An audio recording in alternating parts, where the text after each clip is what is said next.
महाराष्ट्र में ऐसा लगता है कि एक बार फिर से शुरू हो गई है मराठी मुद्दे पर, माफ कीजिएगा, एक नई जंग। राज ठाकरे फेंक रहे हैं मराठी कार्ड।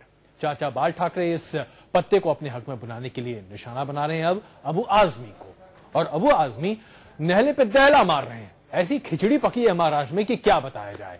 महाराष्ट्र में एक बार फिर से मराठी अस्मिता को अपने हक में करने के लिए ऐसी तूतू महमे चल रही है कि देखकर भी कहने को मन करता है, अरे भाई अब तो राजनीति बंद कीजिए। महाराष्ट्र में चुनाव नतीजे के बाद बयानबाजी हो रही है उन लोगों के बीच जिन्हें जनता ने नकार दिया है। राज ठाकरे ने कहा कि महाराष्ट्र विधानसभा में विधायकों को मराठी में ही शपथ लेना चाहिए कि प्रत्येक आमदाराला मराठीतूनच शपथ घ्यावी लागेल, तिथे मराठी भाषेतूनच शपथ घ्यावी लागेल। इतर दुसऱ्या कोणत्याही भाषेमधनं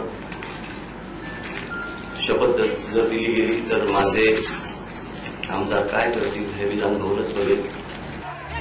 राज की इस मांग पर ऐतराज जताया समाजवादी पार्टी नेता अबू आजमी ने। जब बात मराठी मुद्दे की हो तो शिवसेना पीछे कैसे रहती। बाल ठाकरे भी आ गए मैदान में। शिवसेना प्रमुख बाल ठाकरे ने समाजवादी नेता अबू आजमी पर निशाना साधते हुए ये कहा कि 2 जगह से चुनाव जीतने के कारण अबू आजमी को अब 2 सींग हो गए हैं। अब अबू आजमी ने पलटवार करते हुए कहा कि चाचा के दिन तो अब लग गए हैं।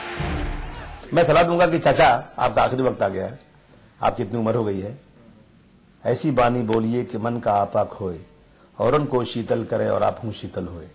नफरत क्यों फैलाते हैं। अबू आजमी ने ये भी कहा कि चुनाव में हार से शिवसेना परेशान है क्योंकि उन्हें अपने ही लोगों की वजह से नुकसान उठाना पड़ा है।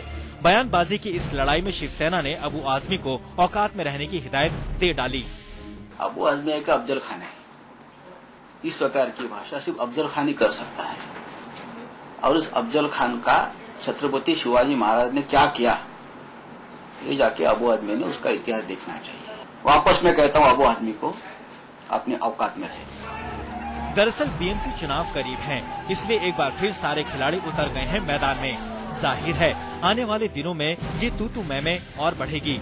अभिषेक चौधरी, मुंबई आज तक।